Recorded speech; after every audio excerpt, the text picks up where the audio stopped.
Oui, la technique avec une grande lettre, une initiale, est...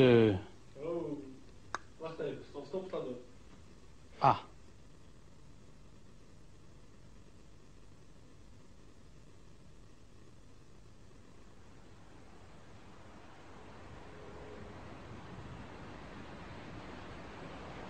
Un de mes très bons amis est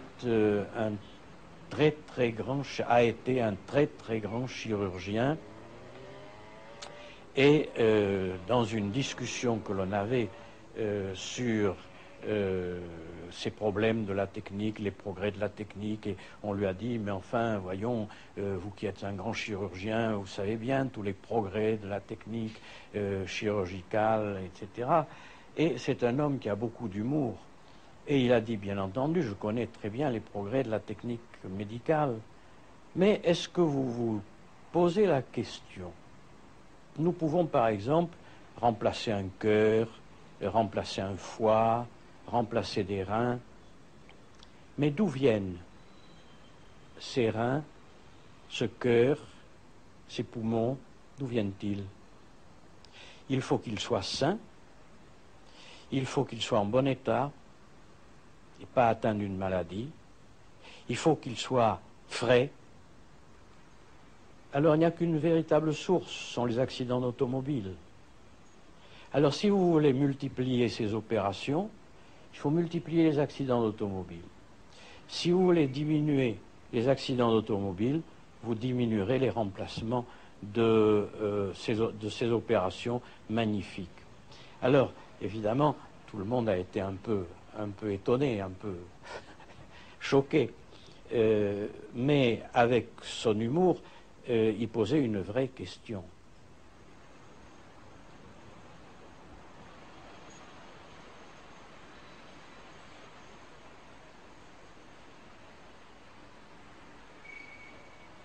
Une des illusions qu'on cherche à développer dans l'homme moderne, c'est de lui faire croire que la technique le rend plus libre.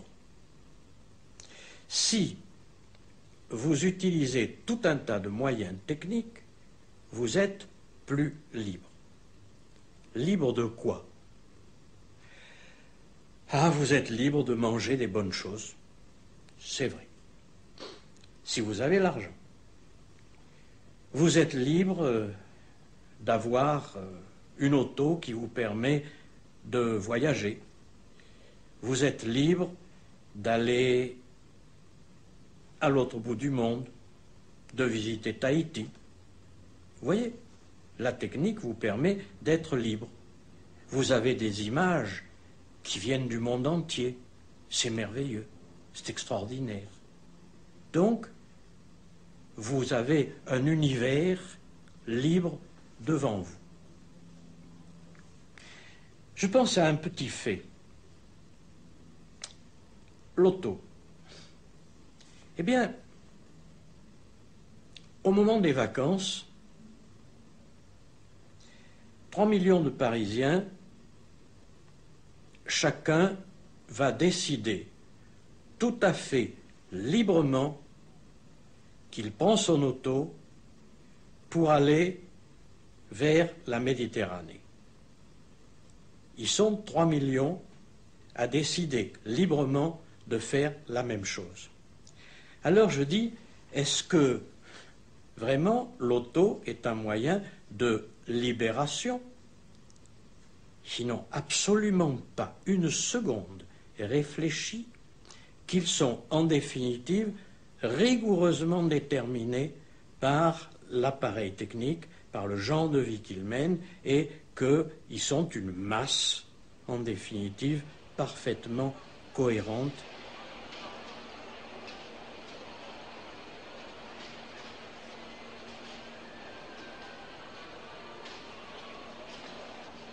Or, c'est très difficile, dans une société comme la nôtre, précisément, que l'homme puisse être responsable.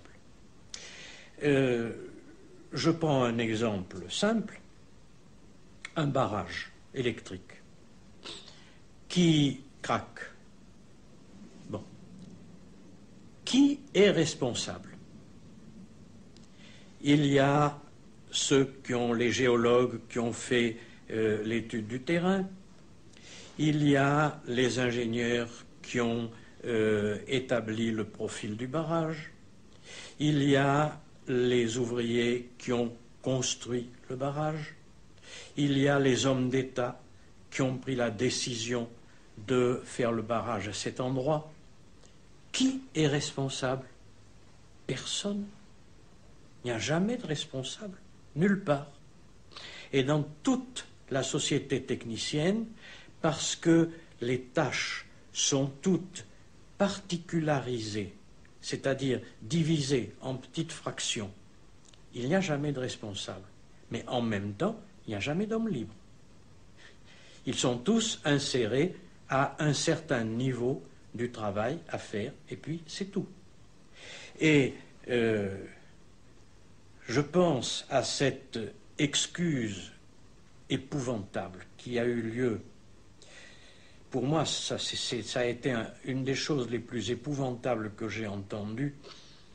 Le gouverneur, à un moment, le directeur du camp de Belsen, pendant les procès d'Auschwitz, on lui a, procès de Nuremberg, au sujet d'Auschwitz et de Belsen, on lui a demandé, mais enfin, vous n'étiez pas effrayé par tous ces cadavres?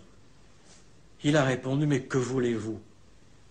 Les fours crématoires étaient insuffisants, je n'arrivais pas à brûler tous les cadavres, ça me créait des difficultés extraordinaires. Qu'est-ce que vous voulez? Je n'avais pas le temps de penser aux gens qui mouraient. Moi, ce qui m'intéressait, c'était le problème technique de mes fours crématoires. Là, nous sommes en présence de l'homme totalement irresponsable, qui n'a qu'une tâche technique à faire, et le reste ne l'intéresse pas.